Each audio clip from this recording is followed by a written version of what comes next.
Vamos fazer uma pequena introdução sobre desigualdade. A desigualdade ela é gerada a partir do ponto que você se sente inferior ou superior aos demais. E a desigualdade assume feições distintas porque são constituídas a partir de um conjunto de vários elementos, como econômico, culturais, raciais, regionais e entre outros.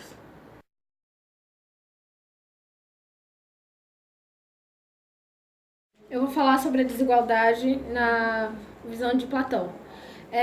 Platão não pretendia, como muitos intérpretes, afirmar abolir as classes sociais, mas ele teve intenção de reformar o sistema de classes estabelecidas pelas diferenças de renda e patrimônio, substituindo por um outro baseado nas atribuições naturais com que cada um é dotado. Adepto da mulher, desenvolvendo atividades junto dos homens, e de um filósofo no comando maior das questões.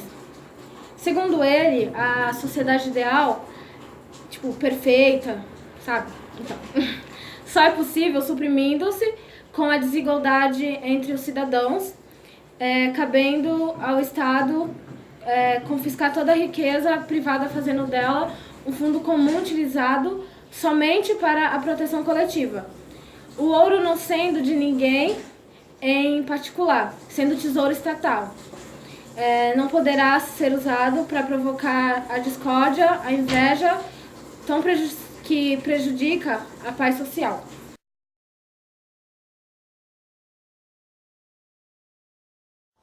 Antes de qualquer razão, dois princípios básicos regem a alma humana: o sentimento de autopreservação e o sentimento de compaixão. Rousseau dividiu a desigualdade em duas partes: a desigualdade natural e física, que seria nossa cor, idade, sexo, e na desigualdade moral e política, que seria nosso status, dinheiro e poder. Ele não se foca na desigualdade natural, pois, como o próprio nome diz, ela é natural. Ele se foca na origem da desigualdade moral e política.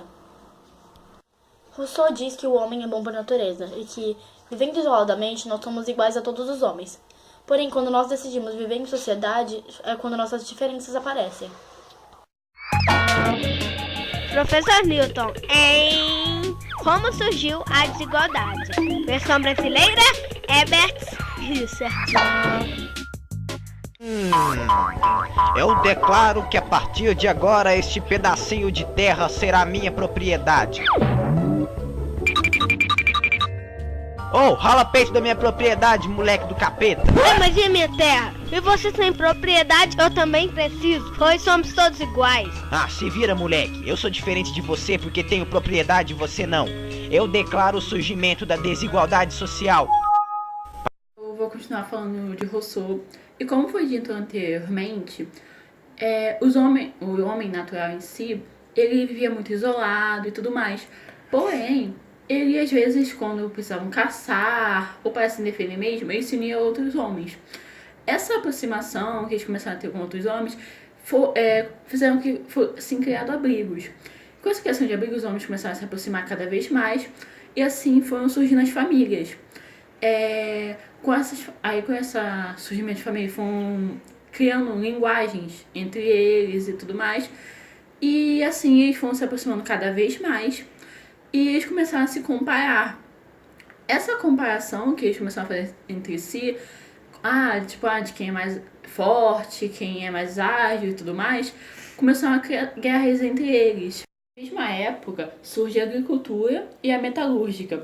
E assim começa a existir a divisão de trabalho, a questão da propriedade se enraiza e passa a existir diferenças de classes sociais. Com isso, porque começou guerras entre eles e tudo mais, criam-se leis para a proteção. Quem tem as propriedades para a proteção delas e para as pessoas para a proteção própria. E com isso, começa a criar governos e cada comunidade e tal tem a sua. Isso varia de que forma? Se em determinado lugar uma pessoa tem uma característica que todos acham legal e tudo mais, essa pessoa começa a ser o líder daquilo tudo e vira como se fosse um estado monárquico, que é assim que surge. Já quando várias pessoas têm as mesmas características e tudo mais, e começam a governar um certo lugar, surge a aristocracia. Também tem a forma em que muitas pessoas pensam da mesma forma, têm qualidades iguais, eles começam a governar um lugar que é a democracia. O desvirtuamento dessas formas de governo pela ambição de alguns é que deram origem a estados autoritários e despóticos.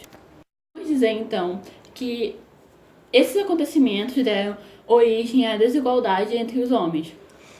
Parte 1. O surgimento da propriedade privada dividiu os homens entre ricos e pobres.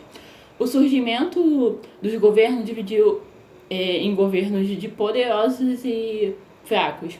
O surgimento dos estados despóticos dividiu os homens entre senhores e escravos.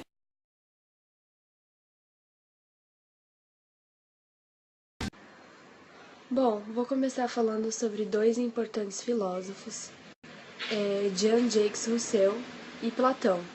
Diferença de pensamentos referente à desigualdade. Rousseau tinha duas espécies de desigualdade no pensamento. Uma que chama de natural ou física, porque é estabelecida pela natureza e que consiste na diferença de idades, da saúde, das forças do corpo e das qualidades do seu espírito da alma.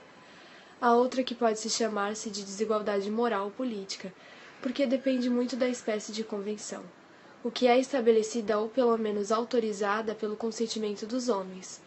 Consiste nos diferentes privilégios de que gozam alguns dos prejuízos dos outros, como ser mais ricos, mais honrados, mais poderosos do que os outros, ou mesmo fazer-se obedecer por eles.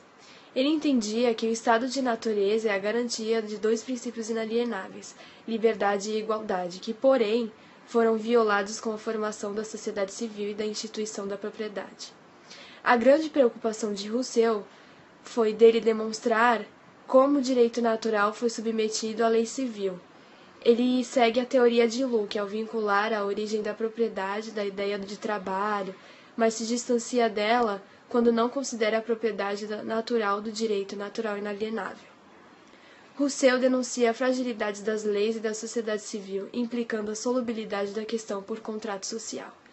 Já Platão, o filósofo, não pretendia, como muitos intérpretes, afirmar ou abolir as classes sociais, e sim teve ele a intenção de reformar o sistema das classes estabelecidas pelas diferentes rendas de patrimônio, ricos, pobres e remediados, substituindo por outro baseado nas atribuições naturais com que cada um é dotado, razão, coragem e apetite.